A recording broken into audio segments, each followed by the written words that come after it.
నమస్కారం. Welcome to నవలా హృదయం. ఈరోజు కథ వసంత శిశిరం. రచించిన వారు శ్రీమతి నవీన గారు. కథలోకి వెళ్లబోయే ముందు ఛానల్ను సబ్స్క్రైబ్ చేయడం మర్చిపోవద్దు. ఇక కథలోకి వెళ్ళిపోదాం.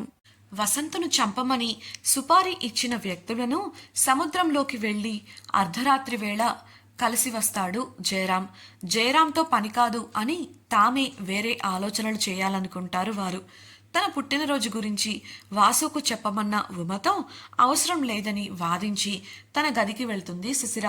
సాయంత్రం కేఫ్ నుండి ఇంటికి చేరేసరికి వాసు ఫోన్ రావడంతో మాట్లాడుతుంది శిశిర. అతనితో మాట్లాడుతున్న సమయంలో ఫోన్లో ఫ్లైట్ అనౌన్స్మెంట్ విని ఎక్కడ ఉన్నారని అడగగా ఆఫీస్ పని మీద 2 రోజుల పాటు న్యూయార్క్ వెళుతున్నానని వాసు చెప్పగా ఆలోచనలో పడుతుంది శిశిర.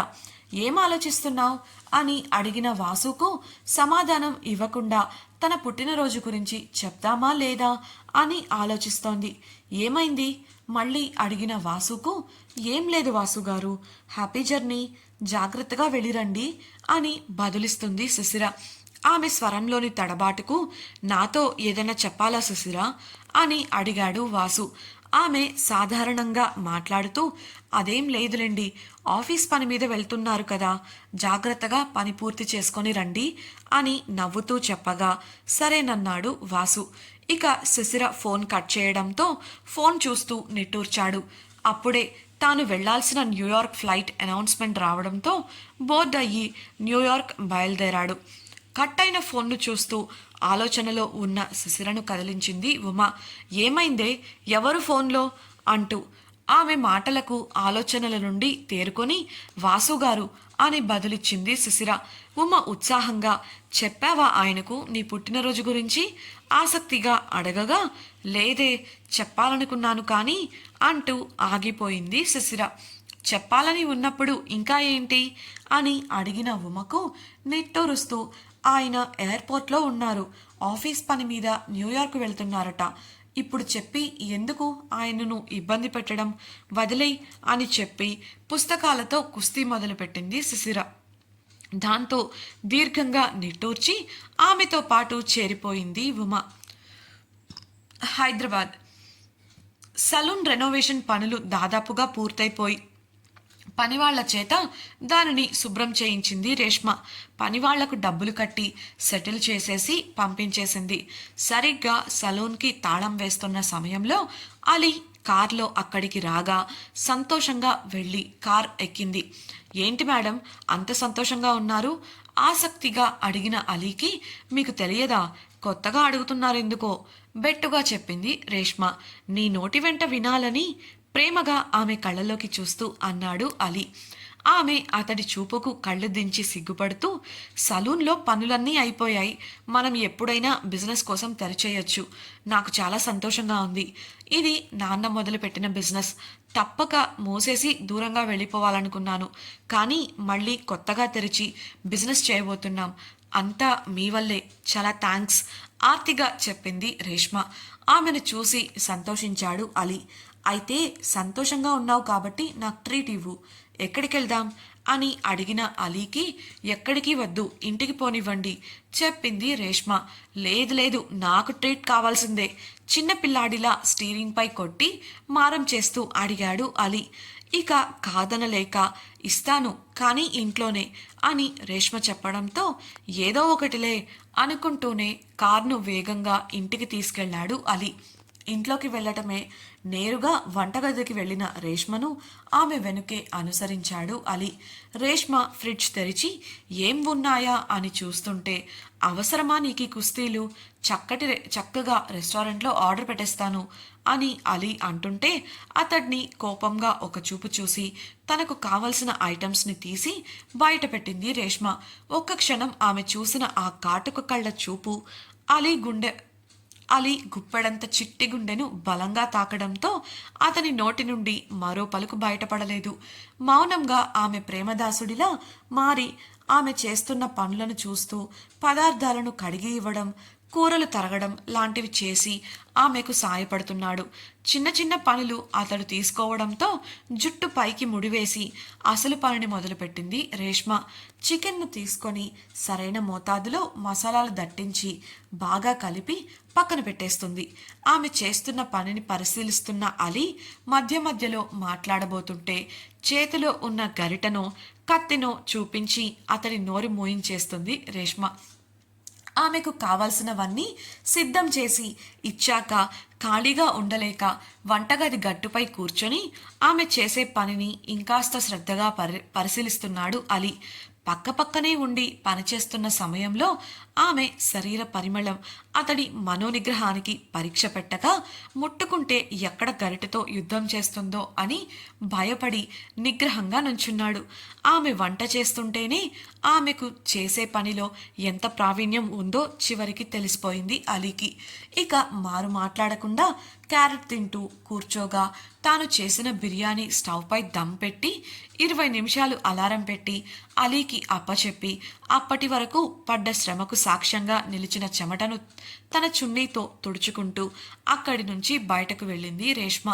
అప్పటి వరకు ఆమె అందాన్ని మౌనంగా ఆస్వాదిస్తూ మైమరచిపోయి ఆమె మాయలో పడి చూస్తుండిపోయాడు అలీ. ఆమె గది దాటటమే కళ్ళ ముందు నుండి ఆమె రూపం మాయం కావడంతో ఈ లోకంలోకి వచ్చి ఆమె వెంటే వెళ్ళాడు. తన గది వైపు వెళుతున్న రేష్మను పిలవగా వెళుతూనే ఏంటి అడిగింది వెనక్కు తిరగకుండా. కాస్త ఆగబోయ్, ఏంటా వేగం అన్న అలీ మాటకు వెనక్కి తిరిగి చూసింది. నీకు వంటొచ్చనెందుకు చెప్పలేదు అడిగిన అలీకి మీరు అడగలేదుగా నవ్వుకుంటూ వెటకారంగా చెప్పి వెళ్ళబోయింది రేష్మ. ఎక్కడికి వెళ్తున్నావు, కాసేపు ఆగొచ్చు కదా అన్న అలీతో నేను ఫ్రెష్ అవ్వాలి, చూసారుగా ఇందాక ఎంతలా చెమట పట్టిందో, స్నానం చేస్తే గాని నాకు ఈ చిరాకు తీరదు తన గదిలోకి వెళ్తూ చెప్పింది రేష్మ. అలీ చాలాసేపటి నుండి ఆమెకు దూరంగా ఉండాలని చూస్తున్నాడు కానీ తన వల్ల కావడం లేదు. అతడి మది తుంటరి ఆలోచనలు చేస్తుంటే ఆమె గదిలోకి అడుగుపెట్టాడు కాస్త ధైర్యం చేసి. అతడు అలా చెయ్యడమే ఎక్కడికి కంగారుగా అతన్ని వెనక్కి తొయ్యడానికి ప్రయత్నిస్తూ అడిగింది రేష్మ. ఫ్రెష్ అవ్వాలన్నావుగా, అదేదో ఇద్దరం కలిసి అవుదాం బేబీ, అలసిపోయావుగా, నేను నీకు సాయం చేస్తాను అలీ కవ్వింపుగా అంటుంటే ఏం అవసరం లేదు, తమరు దయచేయండి అంటూ అతన్ని గది బయటకు తొయ్యడానికి ప్రయత్నించింది రేష్మ. గట్టిగా గాలి వేస్తేనే ఎగిరిపోయేలా ఉండే రేష్మ అలీ బలమైన ఆకారంతో ఎలా పోటీ పడగలదు? అలా అని తన ప్రయత్నాన్ని ఆపకుండా 2 చేతులతో అతన్ని నెట్టడానికి చూస్తుంటే ఆమె చేతిలోని దుపట్టా జారి కింద పడి దాని మీద చూడకుండా బలంగా కాలు వేయడంతో కాలు జారింది రేష్మకు. అంతే, ఆమె పడిపోతుంది అని గ్రహించిన అలీ ఆమె పడకుండా పట్టుకోవాలని చూసినా కూడా ఆమెతో కలిసి నేలపై వాలిపోగా ఆమె తలకు గాయం తగలకుండా చెయ్యి అడ్డుపెట్టాడు. అసలే బక్క ప్రాణి రేష్మ అంత బలంగా అలీ వచ్చి ఆమె మీద పడటంతో ఊపిరాడక ఒక్క క్షణం ఉక్కిరిబిక్కిరయింది.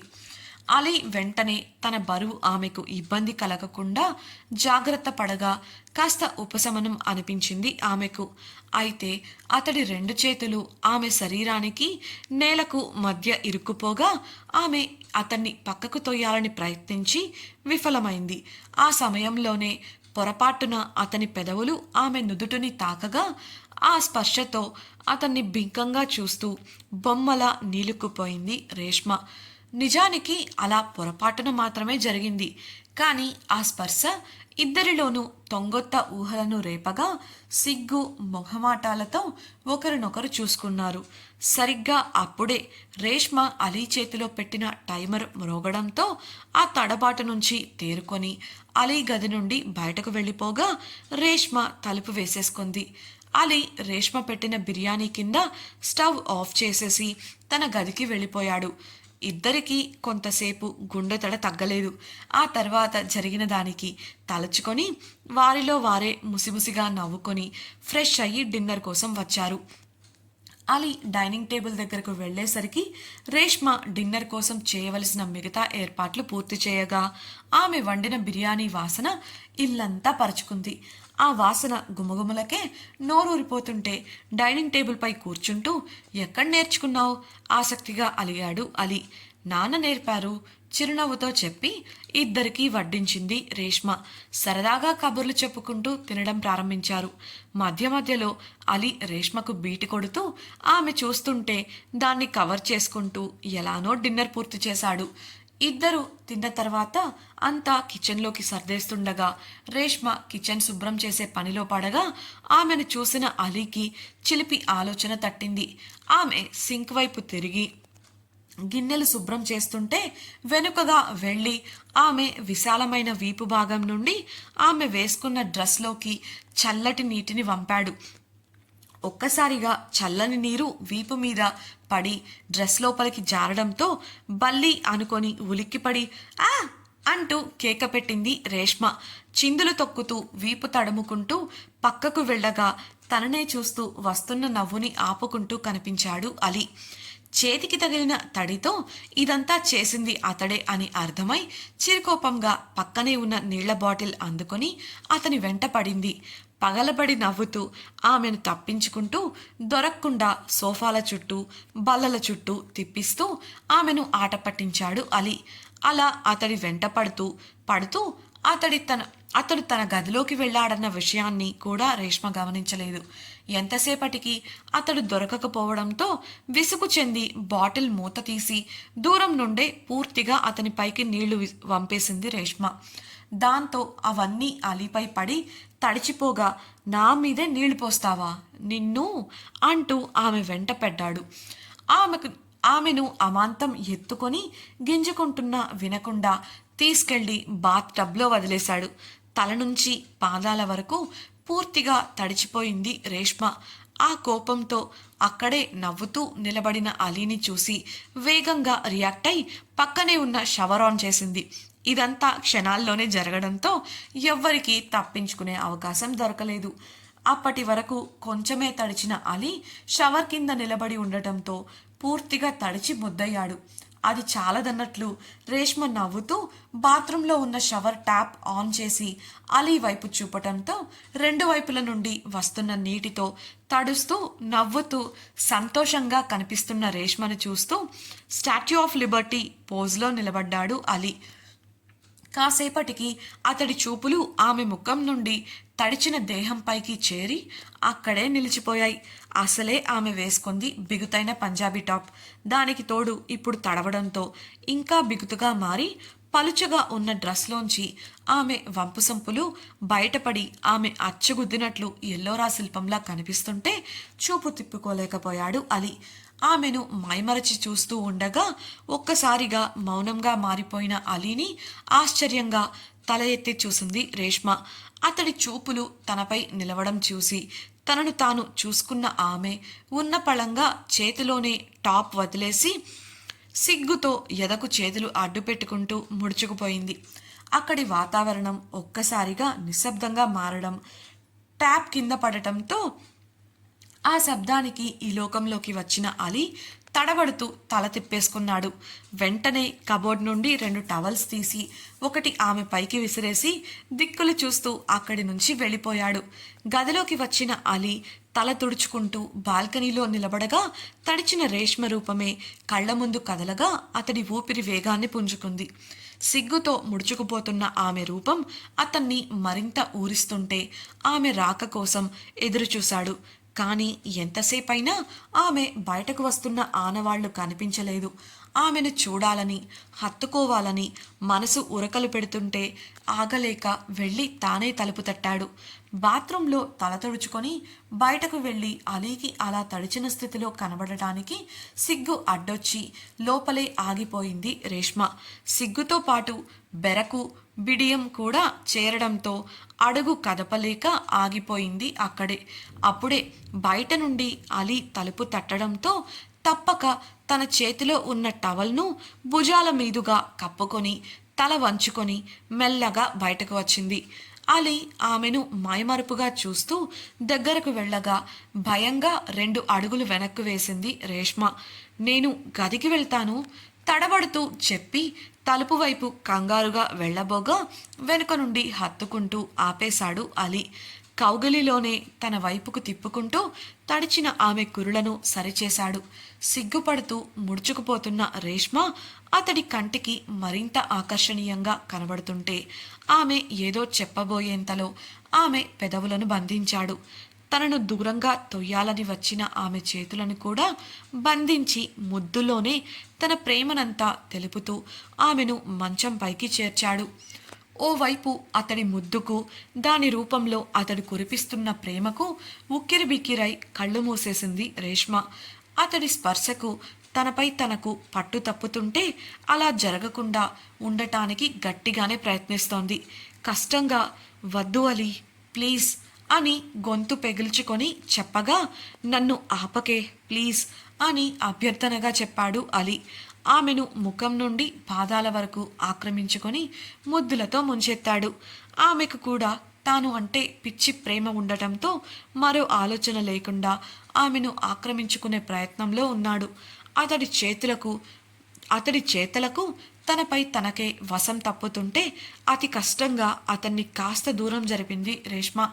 అయినా అతడు ఆగకుండా భుజం దగ్గర నుండి ఆమె డ్రస్సును తప్పించడానికి చూడగా అతన్ని బాధించడం ఇష్టం లేకపోయినా తప్పక అతని చెంపపై కొట్టి దూరం నెట్టింది. అలీ అర్థం కాక చూస్తుంటే దుప్పటి వంటిపై కప్పుకొని అతడికి స్పందించే అవకాశం ఇవ్వకుండా అక్కడి నుంచి వెళ్ళిపోయింది రేష్మ. ఆమె అలా తనను ఆ క్షణం కొట్టడం, దూరం నెట్టడం కోపాన్ని తెప్పించింది అలీకి. ఎగసి పడుతున్న అతడిలోని కోరికల వెల్లువ అతడి ఆవేశాన్ని మరింత పెంచగా ఆలోచన మరచి కోపంగా మంచం దిగి విసురుగా బాత్రూంలోకి వెళ్ళిపోయాడు. Farm house. ఉదయాన్నే లేచిన శిశిర గుడికి వెళ్ళాలి అనుకుంటూ పనులన్నీ వేగంగా పూర్తి చేస్తుంది. ఉమతో కలిసి వంట చేస్తూ ఉదయానికి మధ్యాహ్నానికి కూడా కలిపి వంట పూర్తి చేయగా శిశిర కిచెన్ శుభ్రం చేస్తుంటే వంట చేయగా వచ్చిన ఉల్లిపాయలు, కూరగాయల తోళ్లు ఉన్న నీటిని బయటపడేసేందుకు వెళ్ళింది ఉమ. ఆమె తలుపు దగ్గరకు వెళ్లటమే కాలింగ్ బెల్ మ్రోగగా తలుపు తెరిచిన ఆమెకు ఎదురుగా కనిపించిన దృశ్యానికి కోపం నశాలానికి అంటింది. అంతే, మరుక్షణం తాను ఏం చేస్తుందో మరచి చేసిన పనికి వంటగదిలోంచి పరుగులు తీస్తూ వచ్చింది శిశిర. ఇంతకీ ఉమ ఏం చేసింది? గుమ్మం బయట ఆమె చూసిన దృశ్యమేంటి? రేష్మ, అలీల మధ్య ఈ సంఘటన దూరాన్ని తేబోతోందా? అలీ కోపం తీరుతుందా? తెలుసుకోవాలనుందా? అయితే ఛానల్ను సబ్స్క్రైబ్ చేసి తప్పకుండా వసంత శిశిరం రాబోయే ఎపిసోడ్స్ని వినేయండి. అలాగే మీకు వసంత శిశిరం నావెల్ నచ్చినట్లయితే ఈ వీడియోను లైక్ చేసి మీ సన్నిహితులతో పంచుకోండి. ఈ నావెల్పై మీ అభిప్రాయాలను మాతో పంచుకోవడం కోసం తప్పకుండా కమెంట్ సెక్షన్లో తెలియజేయగలరు. ఇట్లు మీ నవలా హృదయం team. Thank you for listening.